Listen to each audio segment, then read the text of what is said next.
Damon Gamo. This is my weatherboard house. This is a time-lapse of my girlfriend's pregnancy. There's 3 months to go. And this is a photo of me at age 10. I was a rare boy whose face grew into his teeth. 5 years ago, when I met my girlfriend, I was pretty much living on cigarettes, sugar, and my homemade Australian pizzas. But then, as men often do, they feign interest in things to impress a girl. For me, it was healthy eating. I actually cut out refined sugar from my diet to seal the deal. But now sugar is dominating the headlines. And there's so much debate and conjecture on the topic that it's hard to know what to believe. But with this little person on the way, I feel like I need some definitive answers. If the average Australian family of 4 had to buy the sugar they are consuming in a week, they would be going to the supermarket, taking 6 1-kilo bags of sugar off the shelves, 6, taking it home, eating it all that week, then going back next week and doing it again. Clearly, the ability to be on a high-sugar diet is really new, especially in terms of evolutionary time zone. Sugar has become so prevalent in today's society that if you removed all the items containing it from a standard supermarket's shelves, just 20% of items would remain.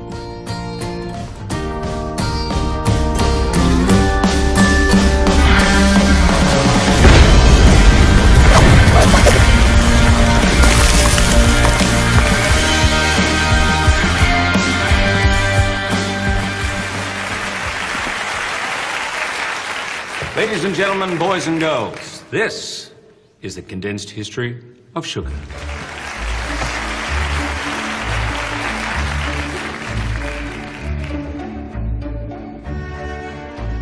The first reports of sugar came from New Guinea in 8000 BC. Local mythology says that the human race came about after a man made love to the stalk of a sugarcane. Then, by a trade of migration routes, the cane made its way to India.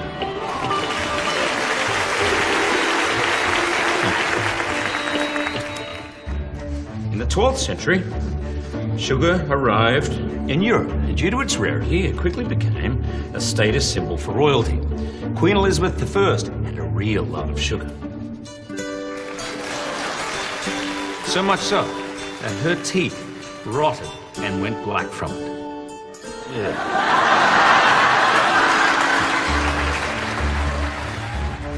At the start of the 20th century, sugar was still seen as a treat, something you would add to a cup of tea or a cup of coffee. But then in 1955, an event occurred that significantly influenced the amount of sugar we eat today.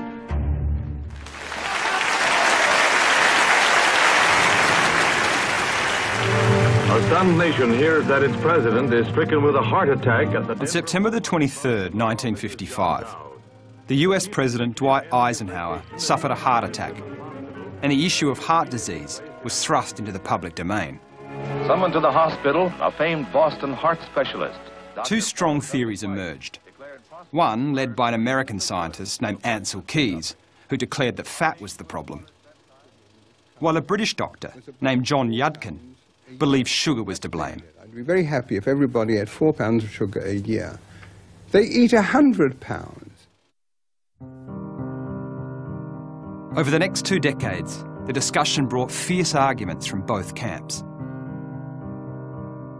But by the end of the 1970s, Ancel Keys had won out. Fat became the villain, sugar was exonerated, and the low-fat movement was in full swing. We institutionalize this idea that a low-fat diet is a healthy diet. So what you want to do is remove fats. This is how industry perceives this. We're going to remove fat from otherwise healthy foods. And when we do this, we have to replace the calories. We have to make sure we have the right mouthfeel. It has to taste as good as it did with fat, and the best way to do that is with sugar. With sugar now saturating our food supply and the constant confusion over its effects on our health, the only real way to get some answers is for me to start eating sugar again and see what it does to my body.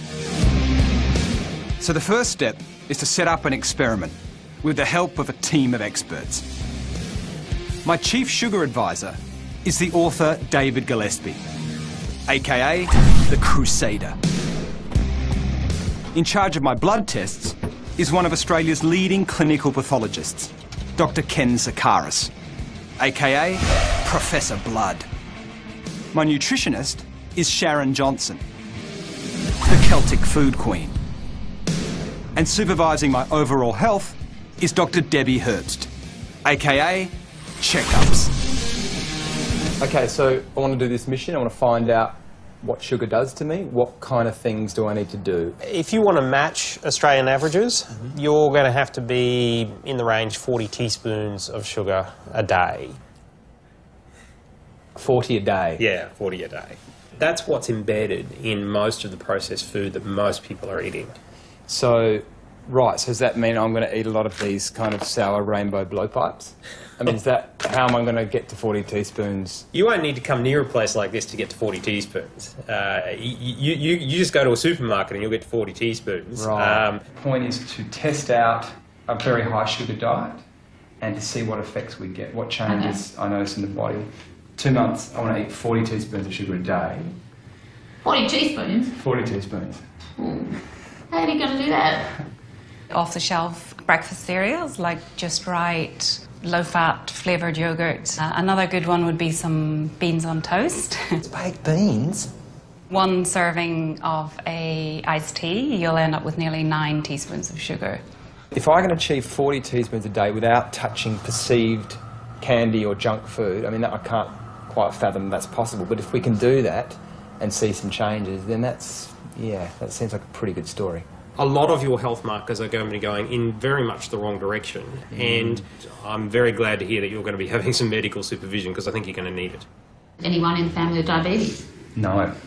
Not Not that I know of. that you know, good, and heart disease? No, all pretty thin and wiry Irish or French folk.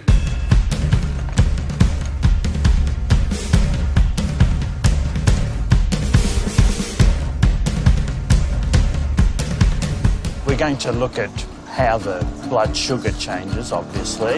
We've got blood tests that can look at the effect of the heart, but even more than that, we're looking for the changes that might occur in the liver and its production of fat. I'd like to go to 1932, please. Done.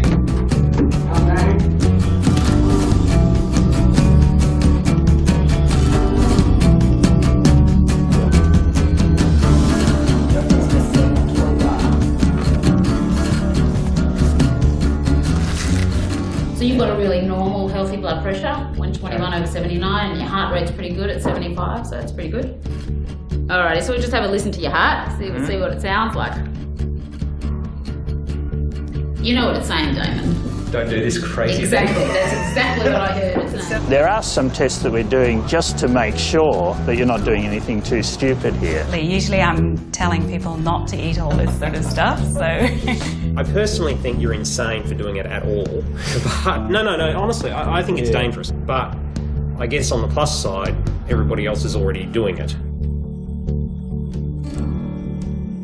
So this is where my health stands pre-experiment. My total calorie intake is approximately 2,300 a day, with 50% coming from good fats like avocado and nuts, 26% from protein such as eggs, meat or fish, and 24% from carbohydrates like fresh vegetables. And of course, there is no refined sugar. I currently weigh 76 kilograms with a waist circumference of 84 centimetres. My blood tests showed a very healthy liver, a very low level of triglyceride, which is fat in the bloodstream, and thankfully no sign of insulin resistance or diabetes. Overall, I rated slightly healthier than the average Western male of my age. The next step in the experiment was to do a shop. To calculate my 40 teaspoons, I need to keep in mind that 1 teaspoon equals roughly 4 grams of sugar. But I also need a lesson in the different types of sugar. Ladies and gentlemen, boys and girls, it's time to meet the sugar family. When we eat certain foods, they adhere to a rule. They break down to glucose, which our body uses for fuel.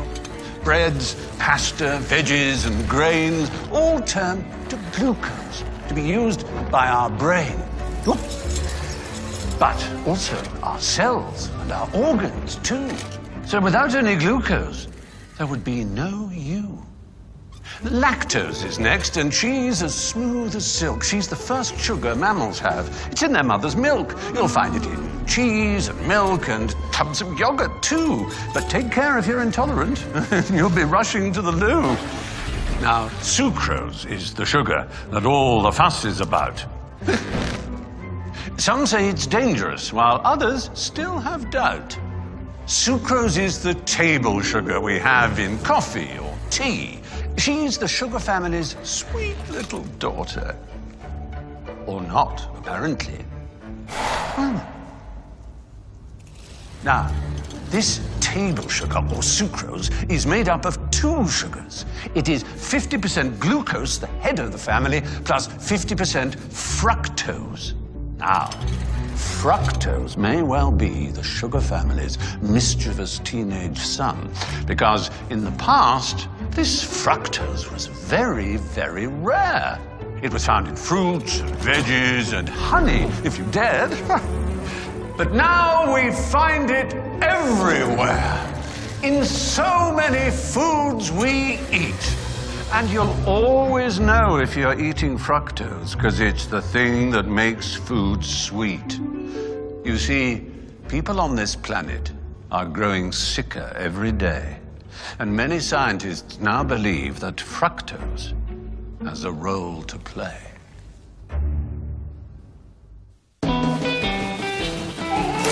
The first load.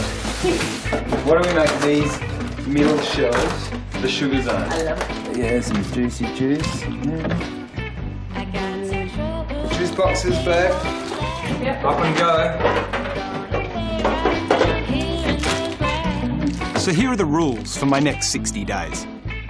I must consume 40 teaspoons of sugar a day, but they must be hidden sugars, found in commonly perceived healthy foods and drinks. So no soft drink, chocolate, confectionery, or ice cream. These 40 teaspoons of sugar will consist of sucrose and fructose specifically. They can be added, like jam, or naturally occurring, like sultanas. I must always choose low-fat foods and maintain the same level of exercise as I already do. That's 3 laps of my garden twice a week and a 10-minute workout on my homemade gym. And by homemade, I mean homemade.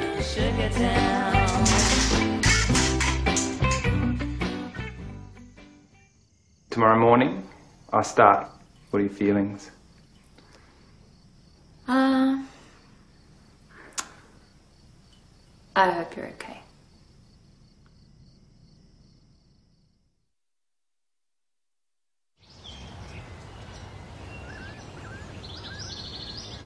Darling, do we have a metric cup, like to measure size? Yep. Right, so this just right tells me that it's 12 grams of sugar per serving, right? So that's divided by 4, that's roughly 3 teaspoons of sugar per serving.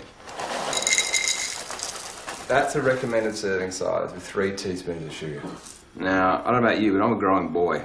I'm going to need a little bit more of that. That feels like a shot of just right. Yeah, maybe 2.5. Okay, so 2.5. So 1 was just under 3 teaspoons, 2 is 6 teaspoons, another half is about 7.5 teaspoons of sugar just in that bowl. I added the yogurt yet. Per serving, there is 27 grams, but a lot of that's going to be lactose, so I reckon 18 grams. 18 divided by 4 is just over 4. So 4 to my 7, so there's 11 teaspoons of sugar, and then I've got to add my juice. I'm going to put about 400 mils of apple juice, that'll do me. There, we're looking at 9 teaspoons. So this combined, I'm looking at nearly 20 teaspoons to start the day. Hey David, how you going? Good, how are you? But I just had a quick question. We just I just sort of had my first breakfast and I got to about 20 teaspoons. 20 teaspoons? I almost couldn't believe it, but I did all the maths and it just seems ridiculous. Mate, you're going to have to be on a diet for the rest of the day if you're only allowed to have 20 teaspoons for the rest of the day. Oh, that's what I mean. I'm going to have to eat celery for the rest of the day. Just obscene. When we were still foraging and hunting and gathering and trying to search for fruit and things in our environment, we needed to be highly attuned to what sweetness there was, because we really need the calories. And of course now we bring with us that ancient lust for sugar, the ability to find even small amounts, and it's a case where we were looking for a little but now we have too much. And so the system in an evolutionary terms is not really set up to deal with this sudden abundance of highly refined sugar.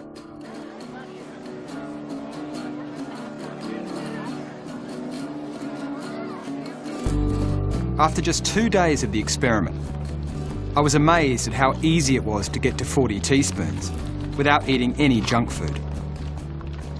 I've just had a breakthrough as to how we might be consuming so much fructose. I just bought these 4 apples. Now I know that if I tried to eat these apples, I'd probably get through 2 of them and I'd feel full. The fibre in the fruit would tell my body to stop. It's had enough to eat. But I want to see what happens if I can juice these 4 apples.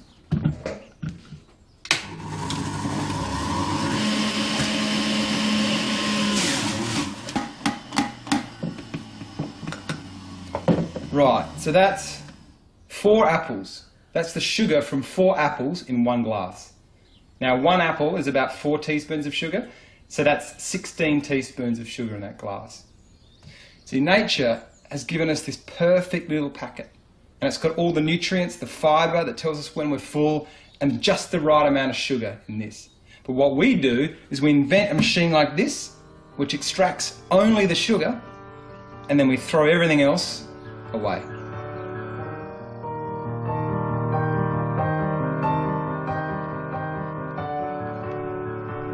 This high amount of sugar in juice, and drinks in general, was certainly the biggest surprise of the first week.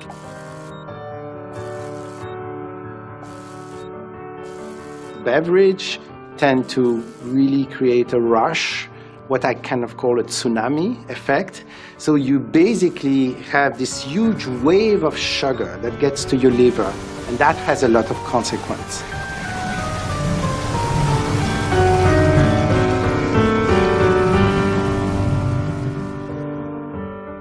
It was now day 12, and time for my first weigh-in. Moment of truth. 79.3. Huh? I'm about to cry. What? Are you 3.2 kilos. in 12 days? In 12 days. And that's without 1 fizzy drink, no ice cream, no chocolate. That is eating healthy foods. It's alarming, alarming. I guess it's... Debbie's alarm wasn't about the amount of weight I had gained. It was the fact that it was all around my belly. This is what's known as visceral fat. I'm having a baby! Here's a great example of it. On this person, the fat comes up as black. You can see there is a very small amount of fat just under the skin, but lots of visceral fat on the inside, cramping the organs. There is a term for this: toffee. Thin on the outside, fat on the inside.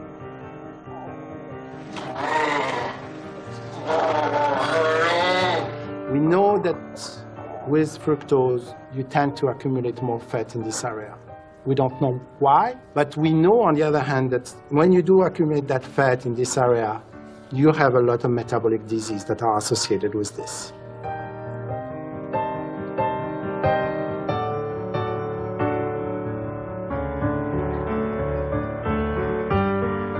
On day 15, it occurred to me what 40 teaspoons of sugar would actually look like, stripped of its cleverly marketed packaging. Today, I'm going to eat 40 actual teaspoons of sugar. Just right, low-fat yogurt. There's 10 teaspoons of sugar. here, just a bowl of plain vital wheats. So what I'm going to do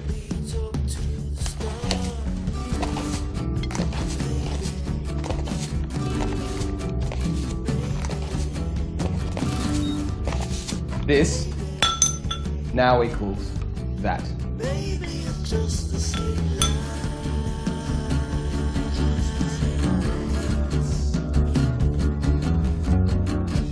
It's time for my mid-morning snack. Now I could have this amount of frozen yogurt, or 11.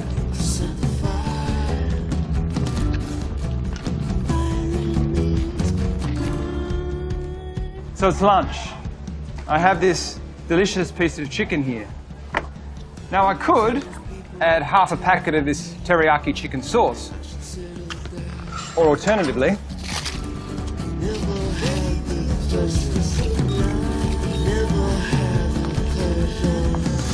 now to wash it down, I could have one of these, or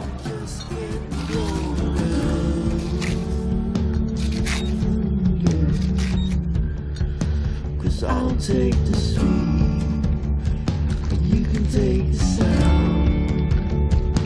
Every single minute, every single hour. So it's the mid-afternoon slump. Now, as a pick-me-up, I could have this Go Natural Superfood Apple Strawberry Cranberry Ripple Bar, or I could have this 7-teaspoon Water Cracker Sugar Sandwich.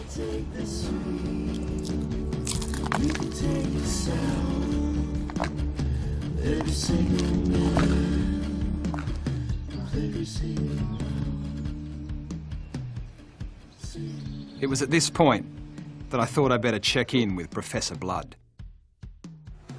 The big change is that the liver function tests have had an amazing rise in one of the enzyme levels, the ALT level.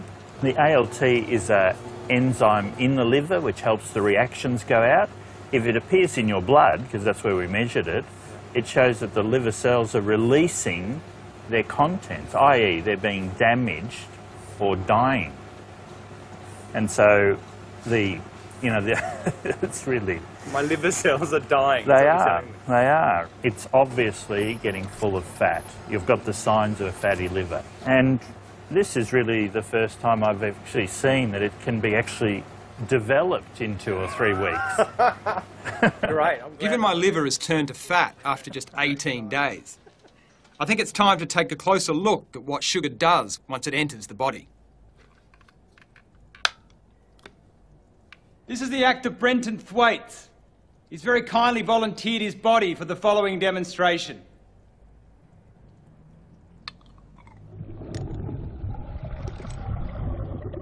After sugar enters the body, it splits into 2 parts, fructose and glucose, both of which make their way to the liver.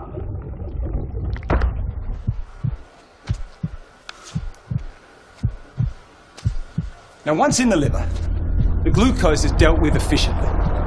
It's either used immediately for energy, or it's stored for later, like a spare battery. But the fructose half of sugar is very different. The liver doesn't have a system to regulate the fructose because it was so rare in nature.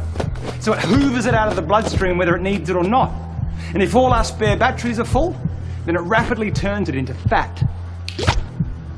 Some of that fat is going to stay in the liver, and you're going to have increased risk for insulin resistance and diabetes. What also happens is that this fat in the liver is then sent out into the bloodstream as triglycerides, which can lead to excess weight, plus blocked arteries and heart disease.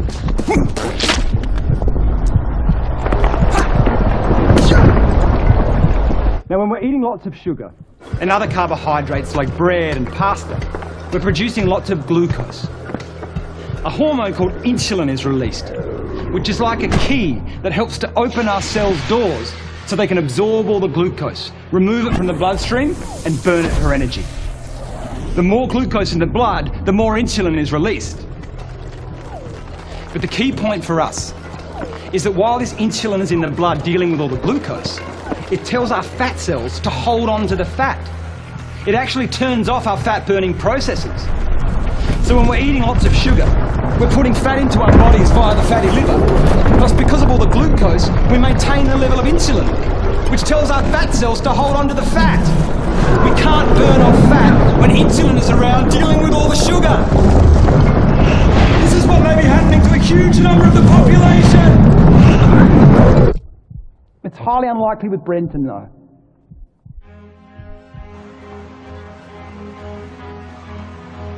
The issue that we're talking about is that there are these chronic diseases related to obesity and diabetes, heart disease, many cancers, gout, hypertension, high blood pressure, possibly Alzheimer's disease.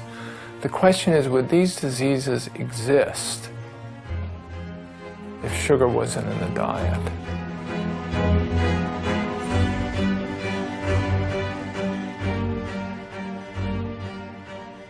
So this morning I've woken up and I feel pretty drained. I had a chicken dish last night that was pretty sweet.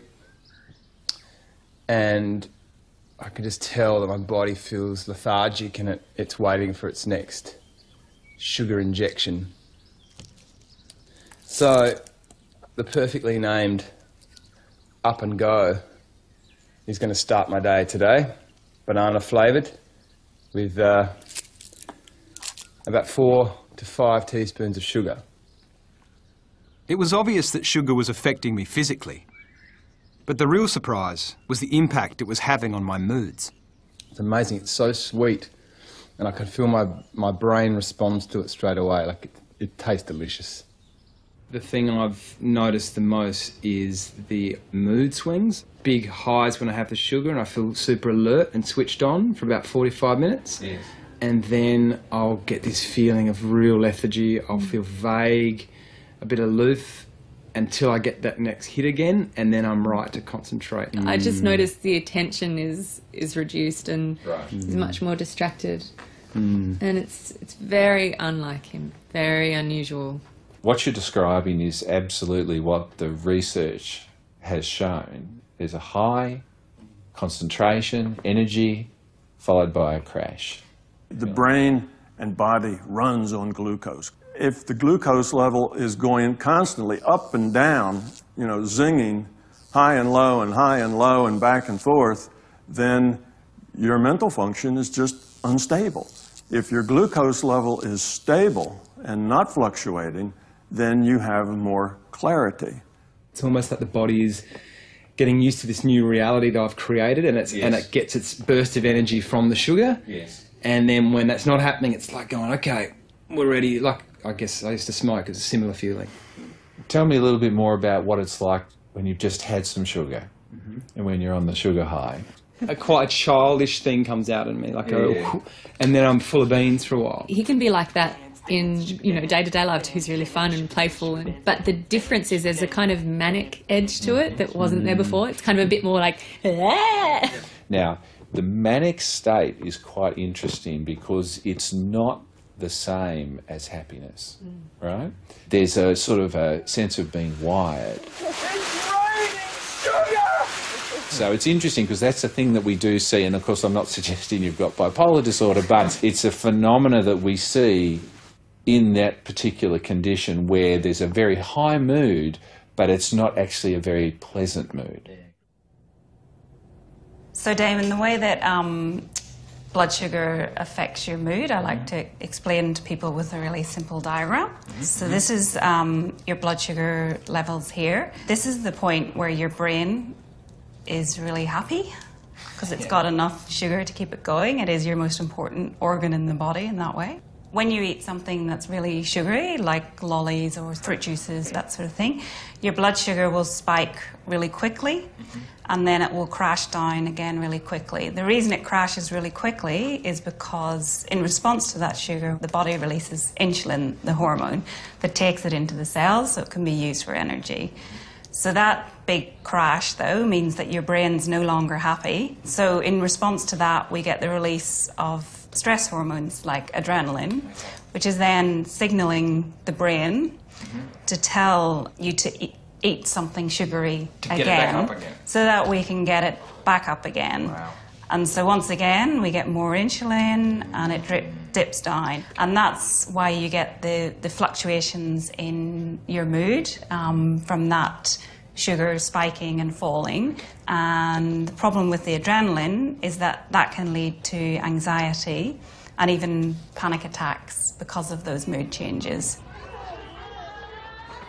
Given my experience of fluctuating blood sugar levels, I couldn't help but think of children struggling to learn at school. Could a diet full of hidden sugar be contributing to the problem?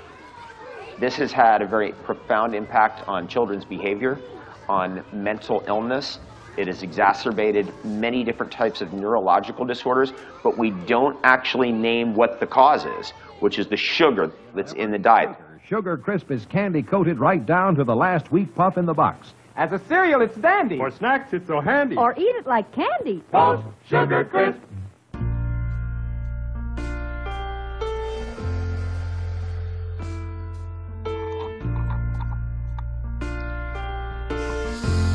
Don't laugh, it's for the... You know why I'm doing it.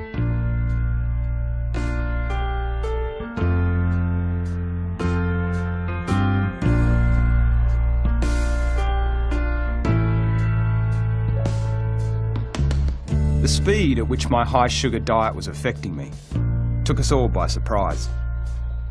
I was going to have to expand the scope of the experiment, and this would take me out of town for a few days.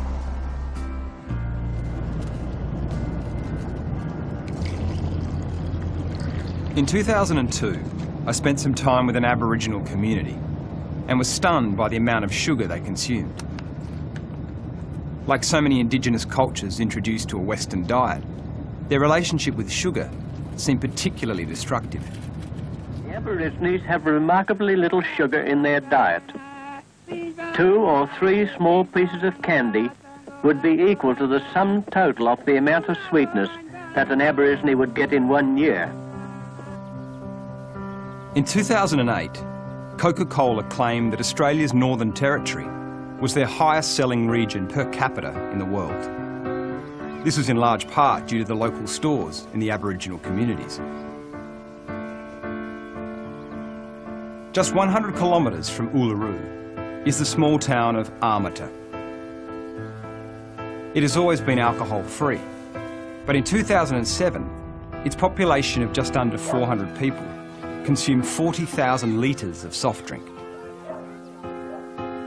So one Aboriginal man decided to do something about it. His name is John Tregenza. This is his case, this is his puturu, and this is his nickname. Why? Because I cut through the bullshit. When I first came up here in 1973, I would estimate that, say, 10% of the people's diet came from the store. And now it's almost 100%. So it was obviously critical that people's health depended on what they were coming out the store door. This reliance on the store has been caused by a variety of environmental changes. The main one being the introduction of a foreign grass that took over the plains and drove away the native plants and animals that had provided bush tucker for centuries. Being in Armata, it was hard to believe that only 40 years ago, these people were living predominantly off the land. All our families, old people, all our grandfathers and great-grandparents, they're only eating bush tuckers like emus, kangaroos, turkey, wild tomatoes, wild pigs. And they were healthy, no sickness. And then the white fella come into Australia. He bring all the sweet things like lollies, biscuit, everything. With stores filling up with highly profitable sugary items and the community's health rapidly declining, John, his colleagues and a local health council established a program to ensure people had access to fresh, healthy produce. They called it Maiwiru.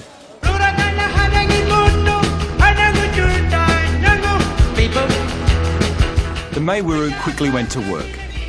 They removed deep fryers, added free cold water fountains, and hired a nutritionist to educate the community. For the children, they made music videos with psychedelic vegetables and put up these signs on the store's fridges. I put this one to the test, and I think they might be onto something.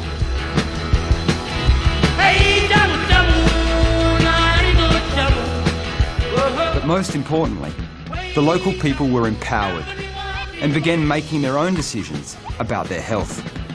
The community at Armata decided that they wanted to reduce the amount of sugar intake that they were having throughout the community.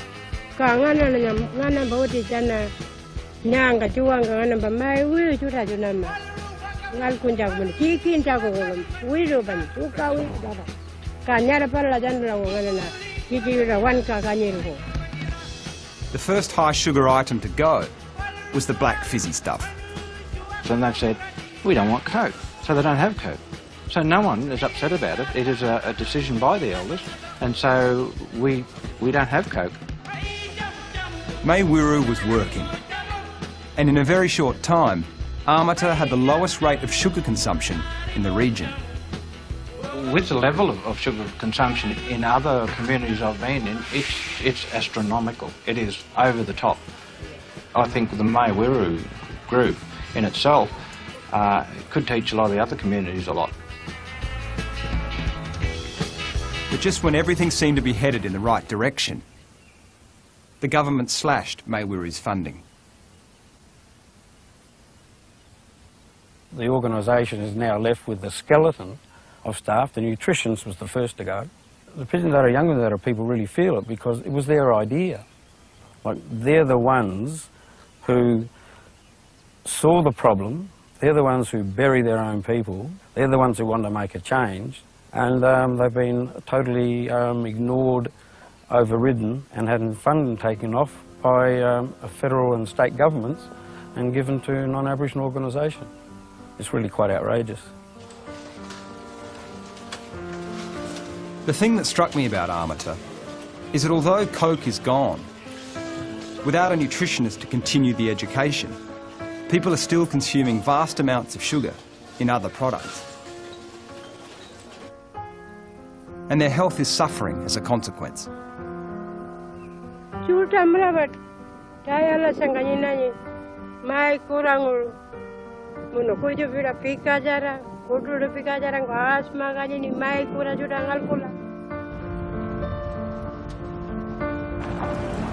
There's a perception abroad that the problems with obesity and diabetes may be related to alcohol, but here at Armata it's been a dry community ever since it was established, so all of the health problems, including diabetes and the kidney failure, is all related to the diet. John offered to take me to a special place where the full effects of a disabled Mai Wiru can be felt.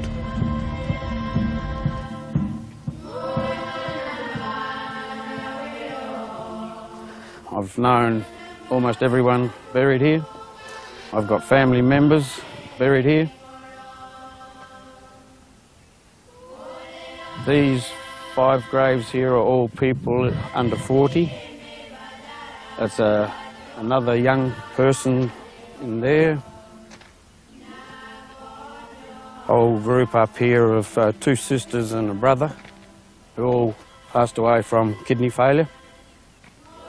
Most of these deaths here are premature and could have been avoided with correct diet and access to affordable, healthy food. It's a complete tragedy.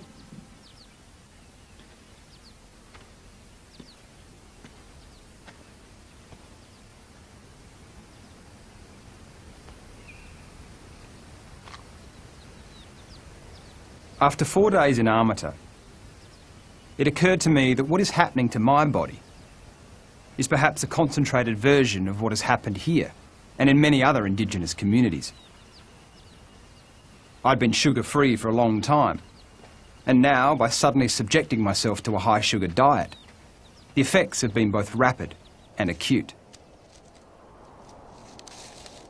If immediate action isn't taken to restore the positive direction that Mai Wiru was heading in, then the oldest living culture on Earth is in great danger of disappearing.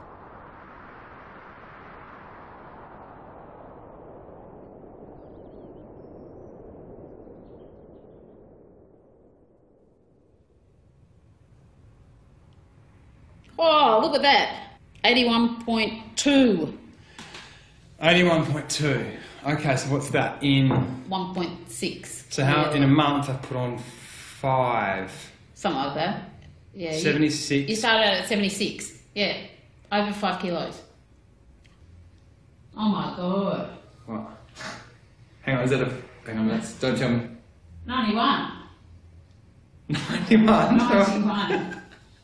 So, okay, 7 centimetres. If I keep going for the next 3 or 4 months at these levels, would I be knocking on the door of obesity? Definitely. You haven't got far to go. I'm eating a lot more than I would. I'm snacking a lot more than I would have before. I find it very hard to feel full. Not surprising, because you're not eating very much good fats or proteins. It's the fat and the protein that actually helps us feel fuller. All the low-fat foods that we've been told are good for us and that we should be eating actually tend to be higher in sugar anyway, as you know, and they're not helping us to feel full. With the effects of sugar now clearly taking a toll on me, and having witnessed its devastation in Armata, Back in. I needed to talk to some people that knew a lot more about the subject than I did. Oh, behind you, hanging off my cupboard door. It was time to head to the cultural capital of convenience, the mecca of the processed food and sugar industry, and the current #1 ranked world obesity champion. Look out, America. Here comes Sugar Daddy. So much larger than life.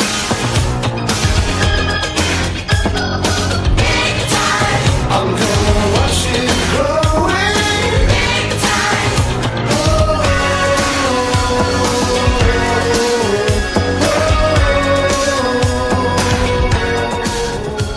So, we're here in America, day 1, jet lag.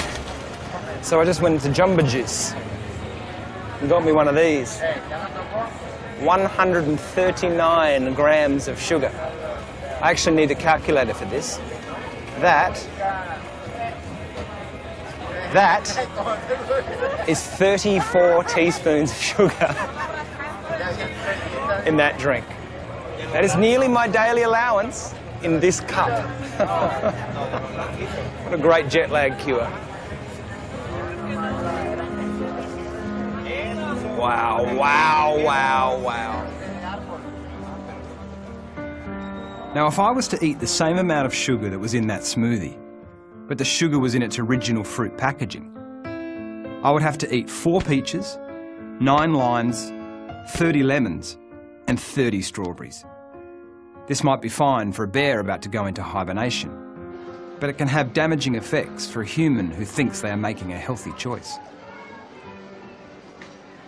One of the interesting conflicts today is this idea that pushed by some of our government, well-meaning government officials, that if you could just get Coca-Colas out of McDonald's and get the kids to drink fruit smoothies, they'd be healthier, and yet the fruit smoothies have just as much sugar as the Coca-Cola. The first thing I noticed with American foods was how difficult it was going to be to stay under 40 teaspoons. It wasn't just the abundance of sugar in the food, but also the presence of a sweetener called high fructose corn syrup. Its primary delivery system is soft drink, which adds roughly 4,000 teaspoons a year to the diet of each American. People don't actually realize that high fructose corn syrup and sugar are virtually identical. The corn refiners back in the 1980s did their best to make sure that people didn't equate high fructose corn syrup with sugar. Flash forward 20 years later, people are blaming high fructose corn syrup for the obesity epidemic. And now the corn refiners are desperately trying to say that they are sugar. They're no different than, and the sugar industry is going, no, you're not. They're entirely different. Turbinado, fruit juice concentrate. With sugar and high fructose corn syrup now in the spotlight, I noticed that companies are using a range of seductive names for other fructose-based sweeteners. Agave. Any sugar, brown sugar, white sugar, high fructose corn syrup, fruit juice concentrate from fruit juice, equal effect on your health.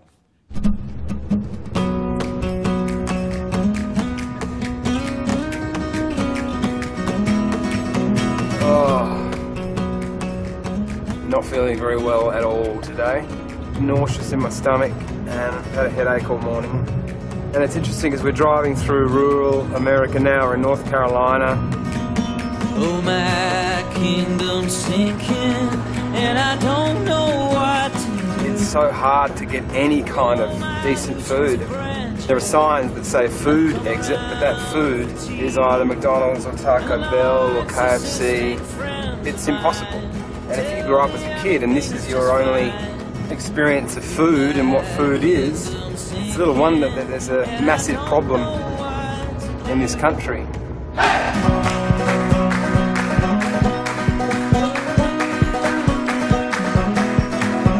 It takes two to condemn you. It takes one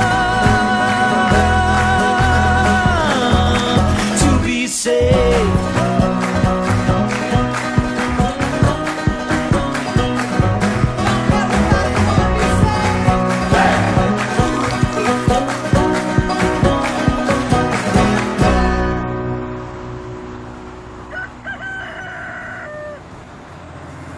The next stop was Barbourville, Kentucky. In the Great Cola Wars of the 1990s, Pepsi and Coke were engaged in a fierce battle. The Pepsi Army took a strong foothold in the state of Kentucky. And their #1 sniper is the drink Mountain Dew.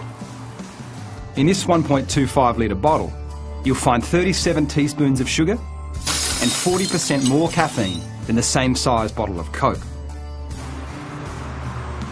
The people of Kentucky have understandably had some problems with their teeth. And one dentist is doing something about it. His name is Edwin Smith. This is his letterbox, this is his daughter, and this is him as a collectible figurine. Edwin drives around the state of Kentucky in RVs he has converted into mobile dental clinics. He and his team visit schools, educate the kids, and treat their teeth. Early in my practice, I saw these patients that would have this unusual decay, brown decay around the gum line, usually the front teeth. Most of these people were addicted to Mountain Dew in particular, and that's where we came up with the term Mountain Dew mouth. I've talked to some kids that say they may drink 10 a day. They started drinking it so early that they don't know when they started. Mountain Dew will tickle your innards because there's a bang in every bottle. They take the lid off, they take a drink. 20 minutes or so, it starts to wear off, and they take another drink. It takes the oral cavity about 20 minutes to cleanse itself naturally with saliva. So if you're taking a drink every 20 minutes, it's as though you're bathing your teeth in this all day long.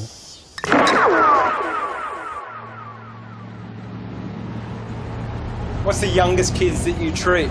Sometimes 3-year-olds, 3, 4-year-olds that have a lot of tooth decay, and those are usually what they call baby bottle tooth decay, and that's from having juices in the baby bottles, and sometimes it's from having soft drinks in the baby bottles too. Do you do the majority of your treatments in Kentucky? Yes, yeah. Okay. It's eastern Kentucky, the Appalachian region, the mountains. That's the poorest region in the state. It's directly related to poverty. Yeah.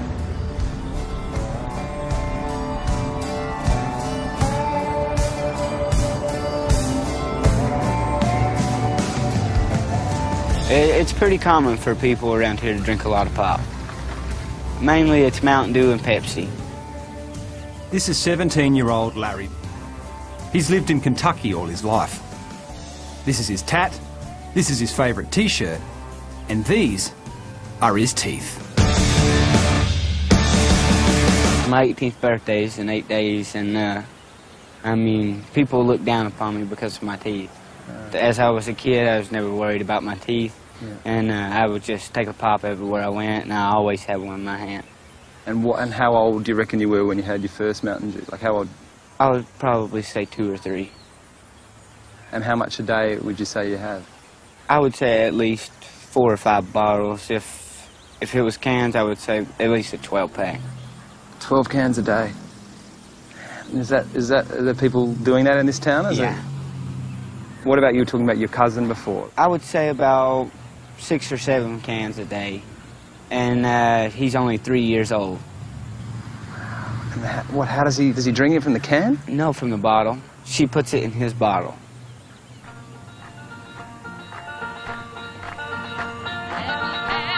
Edwin is meeting Larry today because he plans to remove all of his teeth and replace them with dentures. He has 26 teeth that need to be extracted altogether. I'd like to say that that's really rare, but it's not. You doing okay, Larry? Yeah, I'm pretty good. Nervous. Okay. You got any questions about today? Yeah. What? When can we get this started?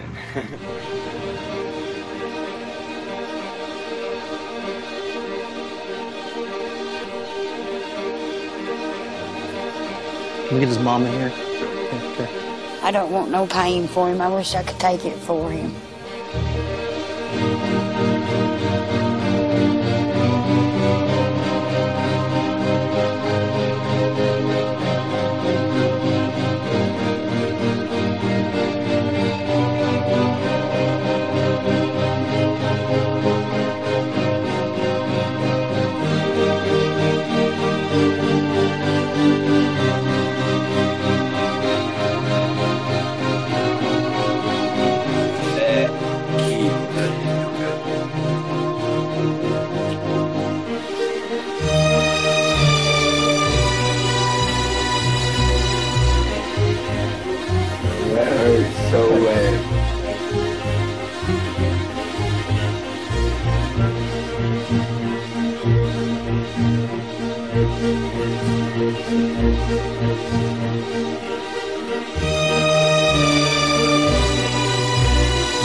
Doing well, man. Not feeling the anesthetic yet. Hell no.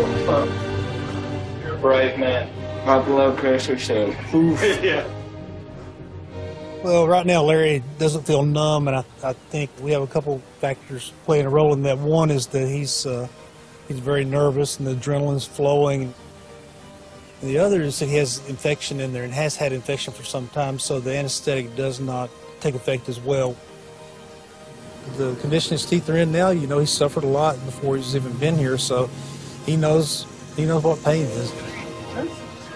Due to infection, no amount of anaesthetic would work on Larry's gums. So Edwin has decided to postpone the procedure for another day. When contacted, Pepsi said that in moderation, Mountain Dew is part of a healthy, balanced diet. But I would argue that any drink with that much sugar and caffeine in it is quite difficult to have in moderation. In fact, despite sitting through Larry's ordeal, the biggest shock came when Larry told me that he still loved Mountain Dew and would continue to drink it.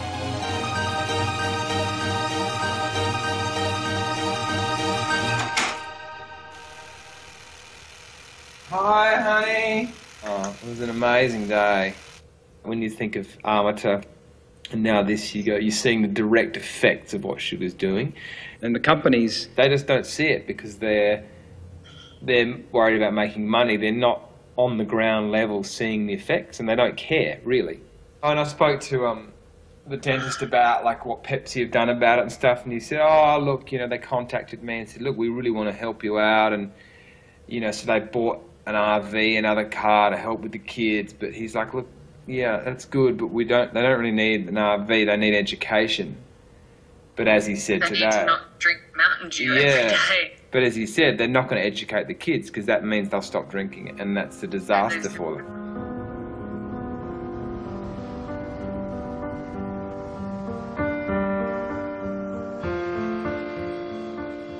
My experience with Larry led me to a Pulitzer Prize-winning author who has written extensively on how the food giants have got us hooked on their products. You can't underestimate the amount of scientific effort that these companies will put into maximizing the allure of their products, understanding the sort of fundamentals of how we taste and why we crave and what makes food addictive. And I was lucky enough to spend some time with a legend in the processed food industry. His name is Howard Moskowitz. And he walked me through his recent creation of a new soda flavor for Dr. Pepper.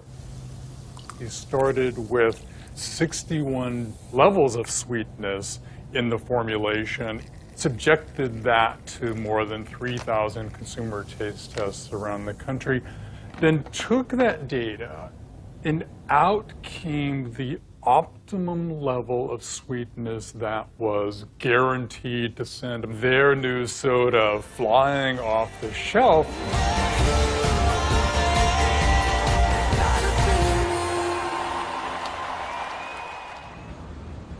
Behind the closed doors of industry, this optimal amount of sugar is referred to as the bliss point.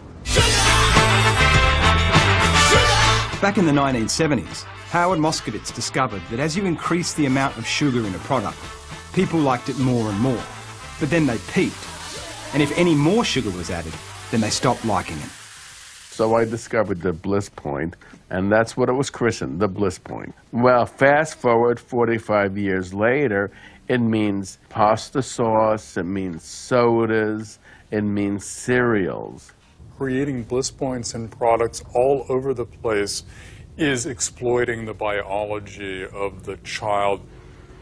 You know, it's created this expectation among kids that everything they eat should taste sweet. So when you get to the vegetable aisle, right, and you're trying to get little Mikey to eat that broccoli, and he starts tasting those bitter notes, right, instead of sweetness, you know, you're in for a load of trouble as a parent. It's understandable that our palates have adjusted to all of these blissed out foods when we have such a primal desire for sweet. Even Mother Nature herself has created a berry that makes everything taste sweet. So in front of me, I have 3 food items that it's fair to say I don't enjoy. This here, piping hot chili. This here, sour lemon. And this nasty bottle of apple cider vinegar. But apparently, if I put this miracle berry onto my tongue and then eat those things, it's supposed to make them taste sweet.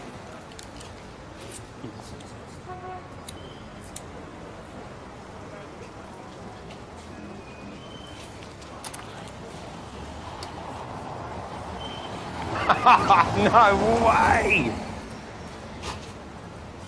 That's an orange. I'm dubious.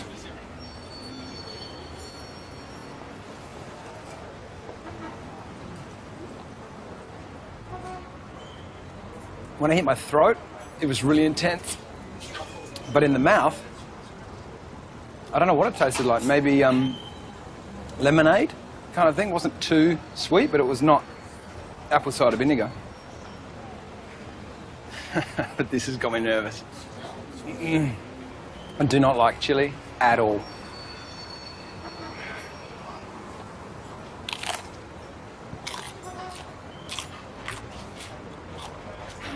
Please work.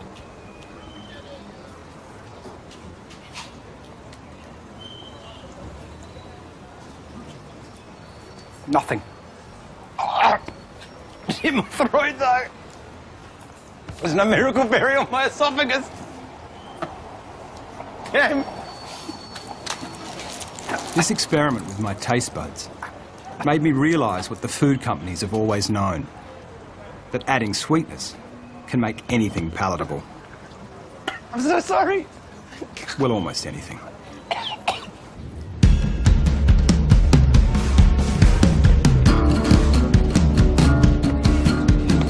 It was now day 35, and the rule of the experiment I was finding increasingly hard to maintain was exercise. My motivation had plummeted.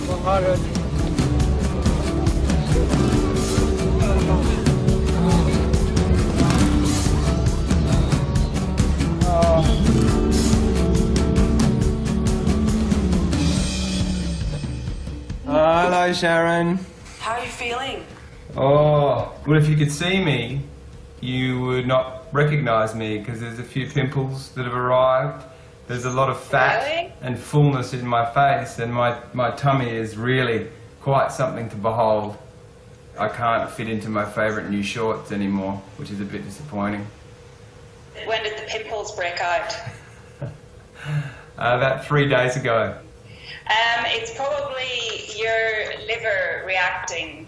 Often skin conditions are related to poor liver functioning.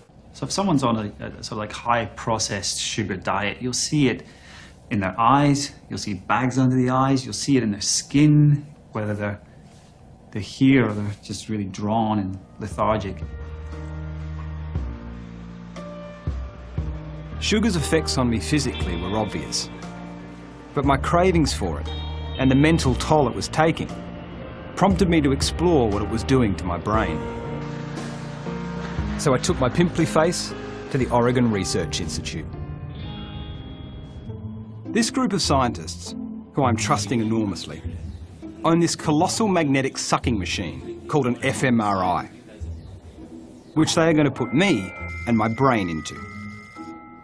They will then show me images of this high-sugar, low-fat milkshake, and then feed me the milkshake through a special mega straw. Then they'll take some photos of my brain and show me how it reacted.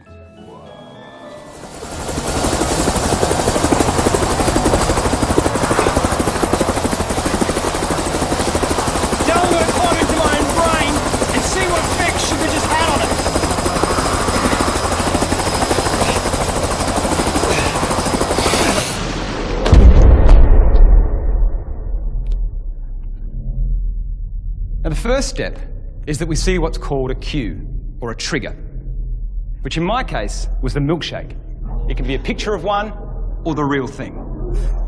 Now, when we see this sugary cue or trigger, a chemical called dopamine is released in our brain. This is an evolutionary urge when sweetness was rare. So when we saw it, our brain said, get that, because you need it for quick energy and to feel good. Now, the next step is that we get the sugary item. We bring it to our mouth and we taste its sweetness. It's then that chemicals called opioids, beta endorphins, are released, and we feel terrific. Sugar lights up the same reward areas of nicotine, cocaine, and sex. But it doesn't last long. Now, if some of us eat sugary foods often enough and establish this happy feeling of reward, it can create subconscious or mindless habits, which are easily triggered by more images of sugary foods. Throw into the mix that the fructose half of sugar also affects our appetite control centres, plus the glucose half affects our moods. And suddenly, we have a very volatile combination on our hands. One of the very interesting emerging findings in this literature is the more you eat high sugar foods, the more you're going to desire high sugar foods and want to continue eating them. Give me that old-fashioned morphine. This desire to want to keep eating more sugary foods sounds a lot like addictive behaviour. Give me that old-fashioned morphine. Surgeon Med, who's now in Bordeaux in France, published a really cool study where he basically showed that rats will work harder for sugar than they will for cocaine. Unlike the drug dealer who is, is squired away someplace hiding, the food giants are in your face everywhere you go. In the boardrooms of these food giants, addiction is a dirty word. When it comes to obesity and illness, the food industry have always argued that people need to take personal responsibility for their food choices. When it comes to eating, fat people are basically very stupid. But you see, I was away this weekend, and it is difficult in friends' houses. Okay, Mrs. Wright, I can't no say more chocolates. For more than 50 years, the food industry has insisted that obesity is caused by too many calories and not enough exercise, which implies that anyone overweight is simply lazy or greedy. Okay, so we just passed halfway, and I've never counted calories in my life. I'm trying my best in this experiment. It's hard to be accurate, obviously, but it looks like my calories so far are pretty much exactly the same as they were pre-experiment. And that feels strange because I feel like I'm eating a lot more, but I can see here that when I was eating pre-experiment avocado and nuts and stuff, there's a lot more calories and fat than there is in sugar. So, in fact, it's half, like 9 calories per gram of fat, whereas sugar's only got 4 calories. So I can see why we're told that sugar's okay and don't eat fat, because there's less calories. But I'm eating the same amount of calories as I did before, but my liver's turned to fat, my belly's chasing my ladies, it's doing something in my brain, we know that now, and I'm not feeling full. So it feels like the calories from sugar behave very differently to other calories. Sugar industry absolutely depended on this idea that it's just about energy balance. Because if there's something uniquely deleterious about sugar, then they're in the realm that cigarettes are in, tobacco and lung cancer. But if it's just about eating too much or not exercising too little, if a calorie of sugar is no different than a calorie of broccoli, they're fine. Just tell people to moderate their weight. If you're getting fat, eat less, and that's all there is. So the sugar industry also sort of pushed this idea that a calorie is a calorie is a calorie, and yet these calories do dramatically different things in the human body, and they always have.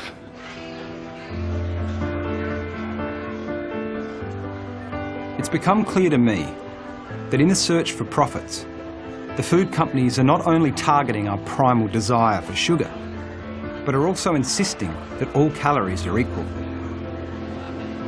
The result is that we feel like failures if we're addicted or overweight. Perhaps the greed that is actually making us overweight and sick is of the corporate variety. Hello, you. Hello, honey. Can you show me the belly? Have a look at this baby. He's actually doing little kicks. Quick. Oh. Hello, baby. Hello, baby. Hello, Daddy. Bye. Love you. Bye-bye. Bye. Bye.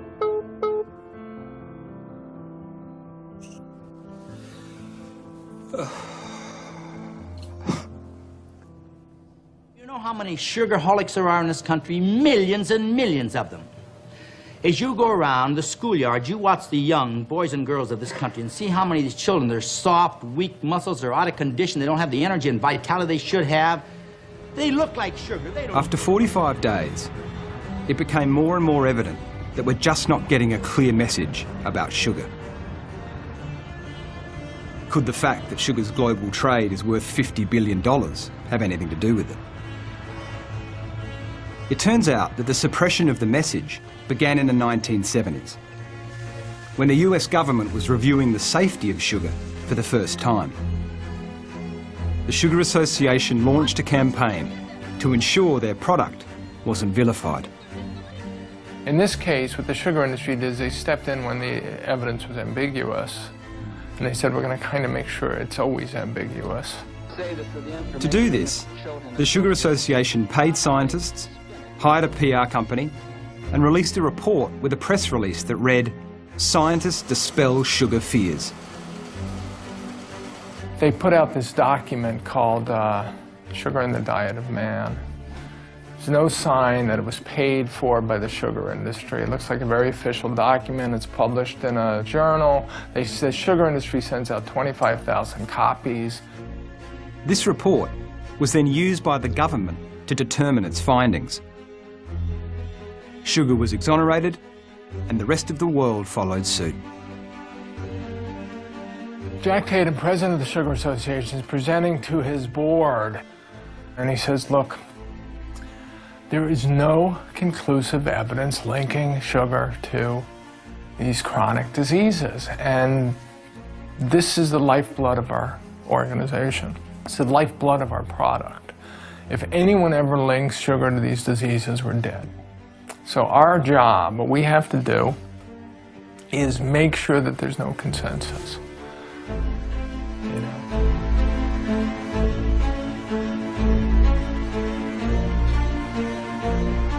This This manipulation of evidence and deliberate muddying of the waters is all sounding very familiar.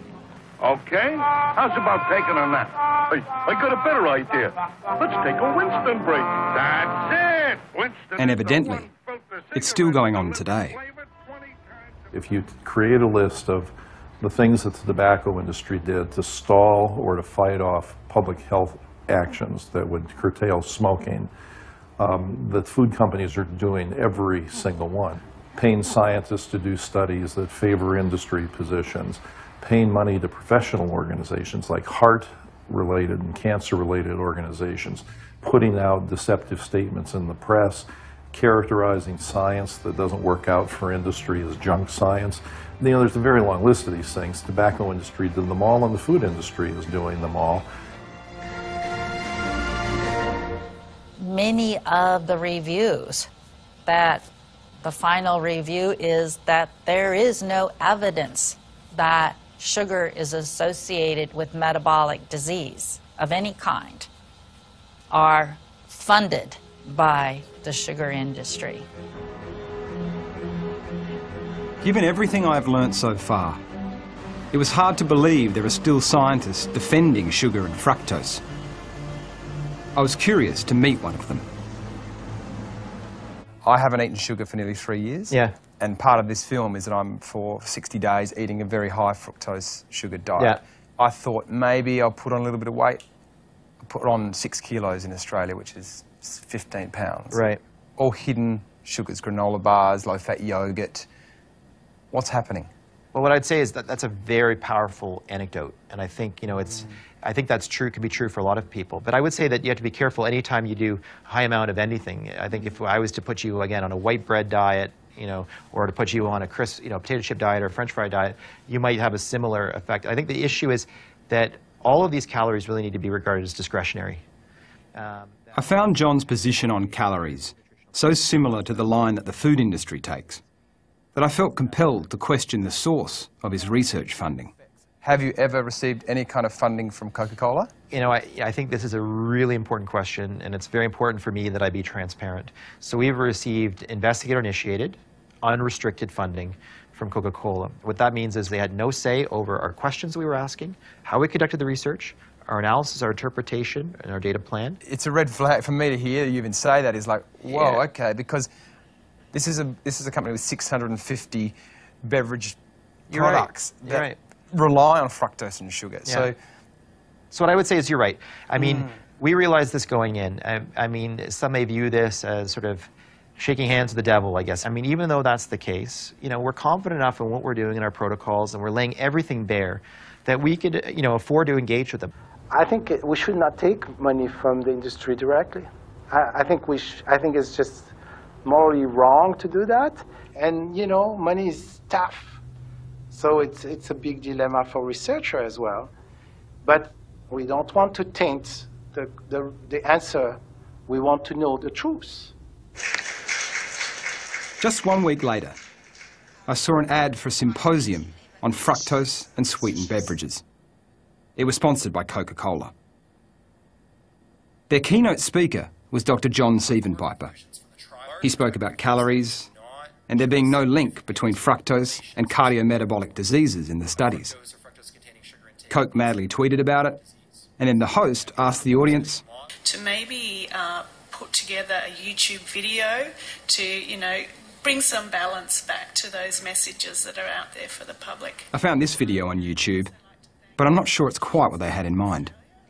Берем обыкновенную Кока-Колу. Напиток многофункциональный. Помогает во всем.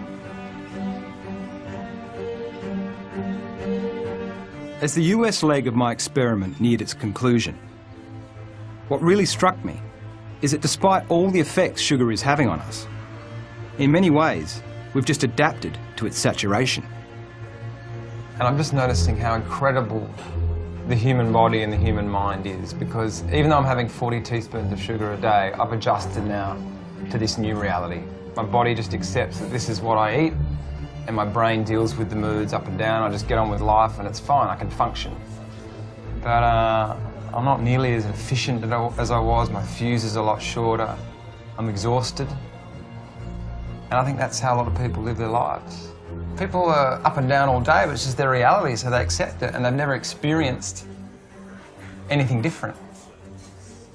And I have, and I'm really excited to get back to that point.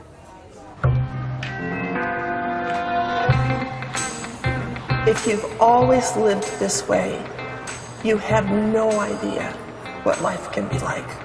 It's not part of your frame of reference. Just the sound of your voice turning out. Now, a lot of people will say, well, I eat sugar all the time and, you know, I'm perfectly fine.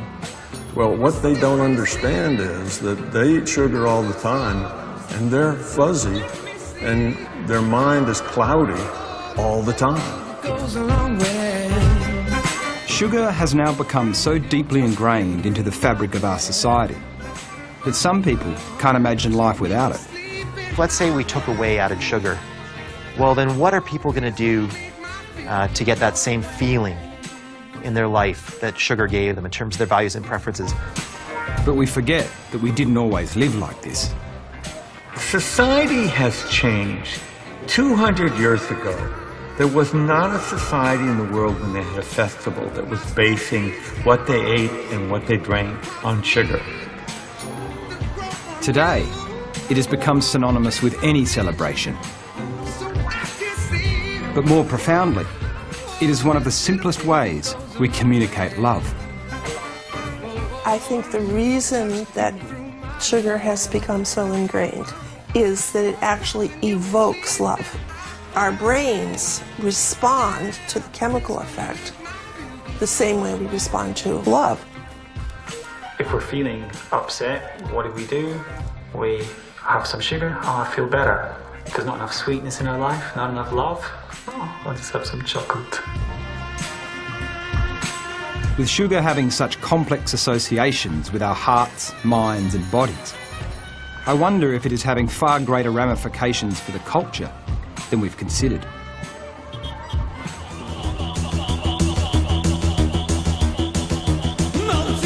Rudolf Steiner said that sugar essentially causes materialism, and that development of the sugar metabolism and the sugar drug culture developed a materialistic culture. We live in a time of instant gratification. Nobody wants to wait for anything. What's sugar? Quick energy, straight to the brain.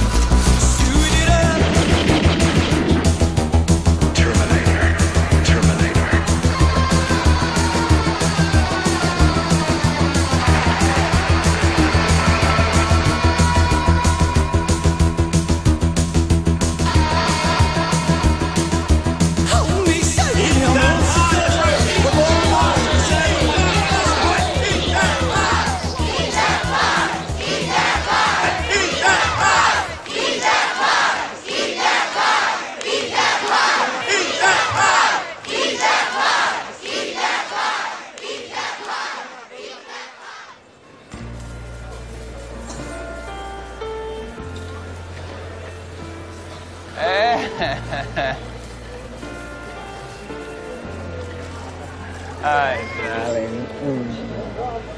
Oh my God, look at this. Hello, dude. How you going up there, dude? Massive. How big's mine too? Look at that. Alright, let's do it. After 60 days and 2,360 teaspoons of sugar, it was time for the last meal. I thought it would be fitting to cram all the remaining 40 teaspoons into items that could be found in a child's school lunchbox.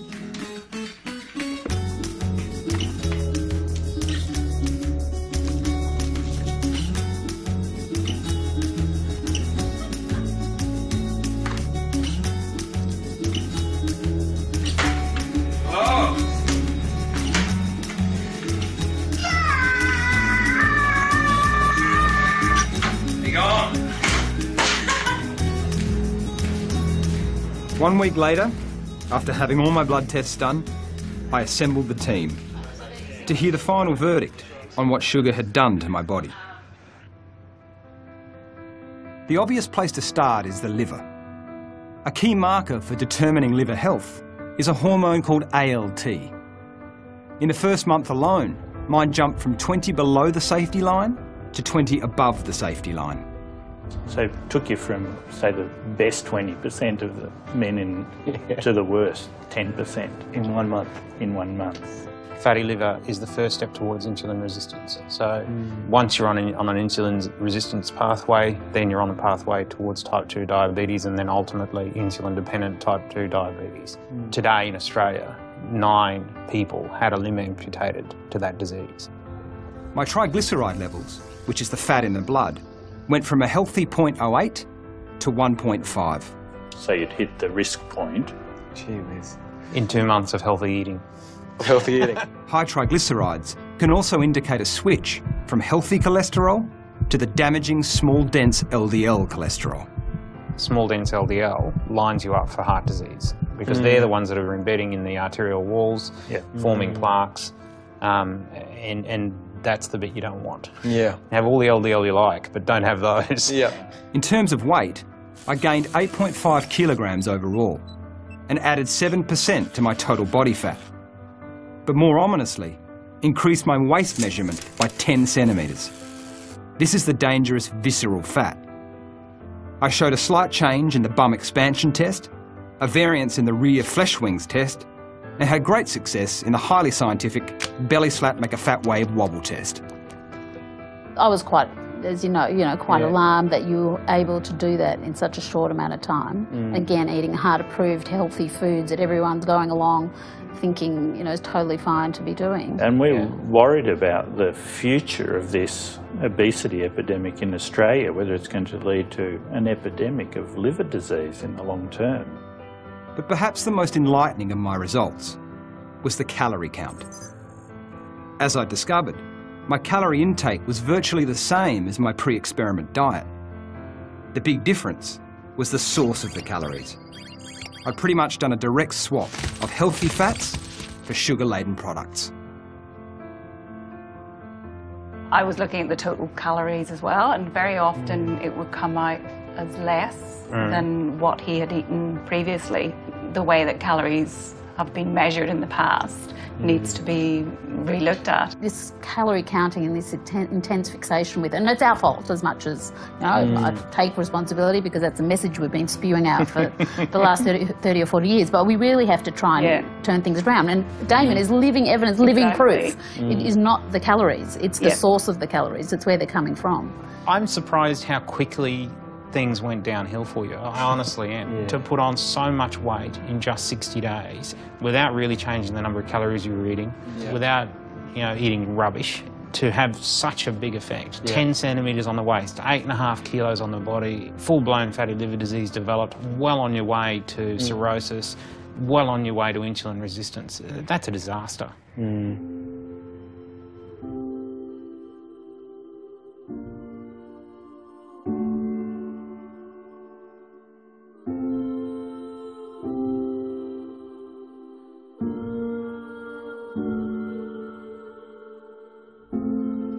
I obviously, through my research, have convinced myself that sugar is almost assuredly the problem, like the fundamental problem. You get rid of sugar and everything else becomes relatively harmless.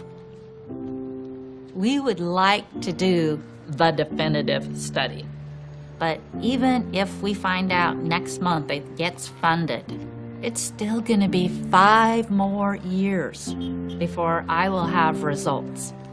What possible risk to public health is there in people lowering their sugar consumption? This is our problem, and we should all work together to solve it instead of pointing fingers and not being productive about that. And I would love to see the food industry come to the table with scientists and healthcare providers and do what's right.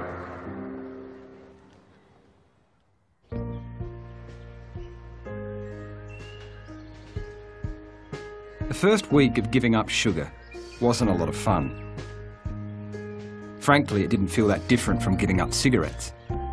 I had headaches, I was moody, and my sleep patterns were terrible. And I just tossed and turned all night and then woke up very early, and as soon as I was awake, I'm craving sugar. I feel like I need a hit. It's the first real sign of that this is going to be a bit tricky.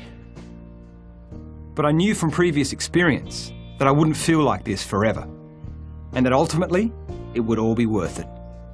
Because food and sugar has a very strong emotional component, then we have to heal ourselves emotionally. We have to go through what could be a disturbing experience or an uncomfortable or even awkward experience coming off of it.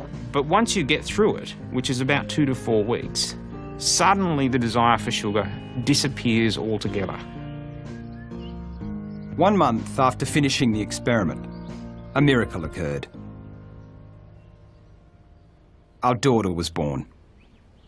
This is her mobile, this is her teething giraffe, and this is her lunch. Oh, yeah. But then some other remarkable things happened. After just 2 months of cutting out sugar, my vitality had returned, my skin was brighter, and thankfully, my moods had evened out. I've had hundreds and hundreds of people go off sugar just for the reason of clearing up their mind. And typically the result I get is, wow, I had no idea. In terms of my weight, all I did is return to my pre-experiment diet. I swapped cereal and low-fat yogurt for bacon, eggs and avocado without toast.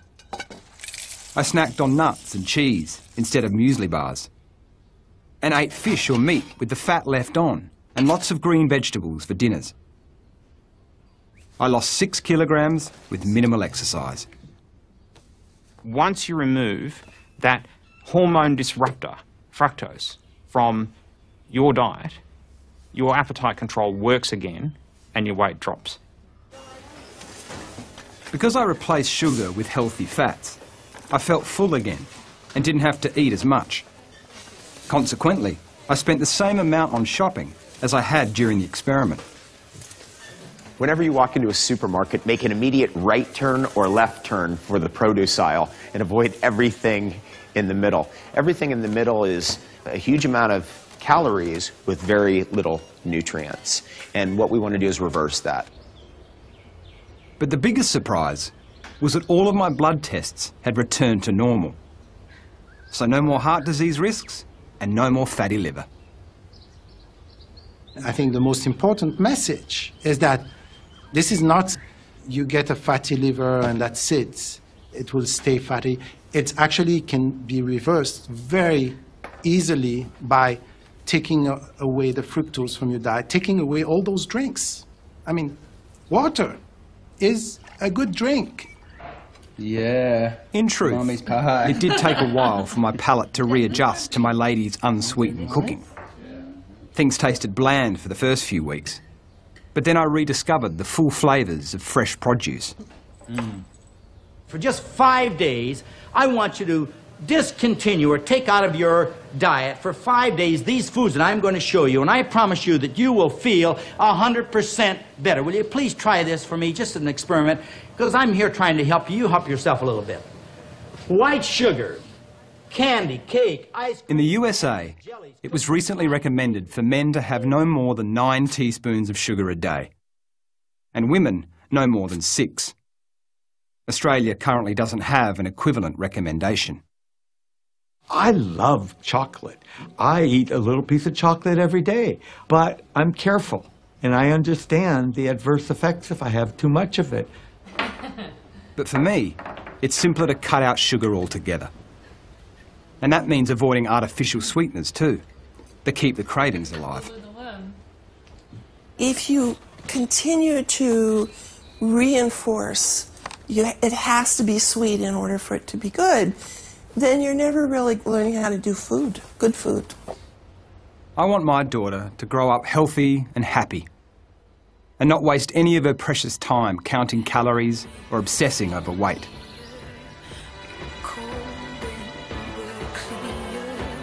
By educating our children, perhaps they can avoid the mistakes that our generation has made. do whatever you can to turn fruit and vegetable into the highlight of your meal. Train your kids to love them. That's what every parent's got to figure out.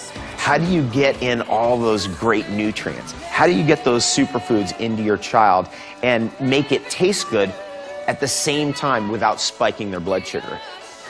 So that they can sit down and study and learn and allow for the creation of genius.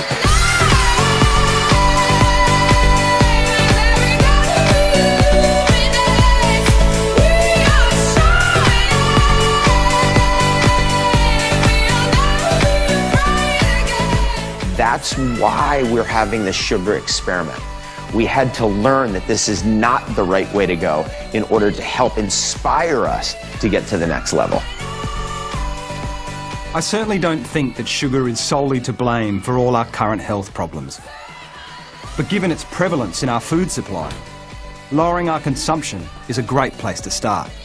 Sugar's not evil, but life is so much better when you get rid of it. This experiment has proven to me that refined sugar and excess fructose are causing serious damage to the health and well-being of millions of people. And as the debate heats up and the food industry fight tooth and nail to shut the message down, we'll be bombarded with conflicting nutritional advice. But for me, quite simply, the proof is in the pudding. About 10 teaspoons of it.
Teaspoons of flame hiding in a glass of juice. See, some people think that Mr. Sugar hangs out only with the bright colored snacks. But I've been spreading my crystals all over your food, and the company's been hiding the facts. I mean cola, granola, and pasta sauce, mushroom peas, mac and cheese, and that radish from a horse, and fruit and soup, even soup in a satchel. And Mr. Sugar loves the term all natural. White bread, corn chips, muffin, mixed gravy, mayonnaise, sauté, food for the baby, baked beans for the teens, and an energy drink. And I'm clearly gonna be in any food that's pink. I'm confessing I'm dressing and a hamburger bun with a cheeky corn syrup trying to steal all my fun. Muesli bars, even some cigars, and a whole range of marmalade and honey jam jars. Oh, Mr. Sugar, so ubiquitous. Our addiction to you is quite ridiculous. We feel so sick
Cheerios and Milo. You're my get up and go, a sweet tooth that needs you, a craving so sweet that you could go inside of pinata.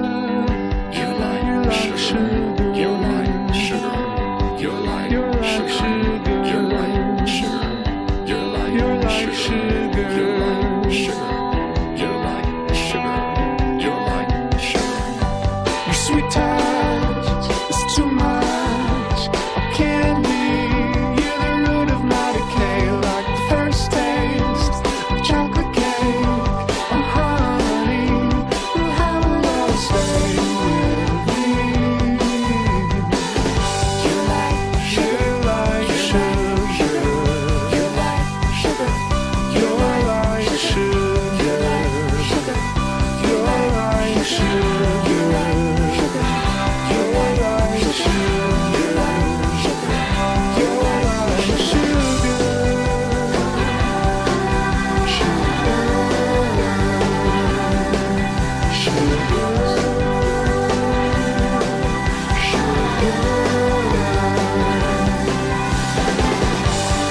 whipped cream, jelly beans, Halloween. You give it bad dreams and obesity and diabetes. Sweet pea, but this is what you've done to me. You're like sugar. You're like sugar.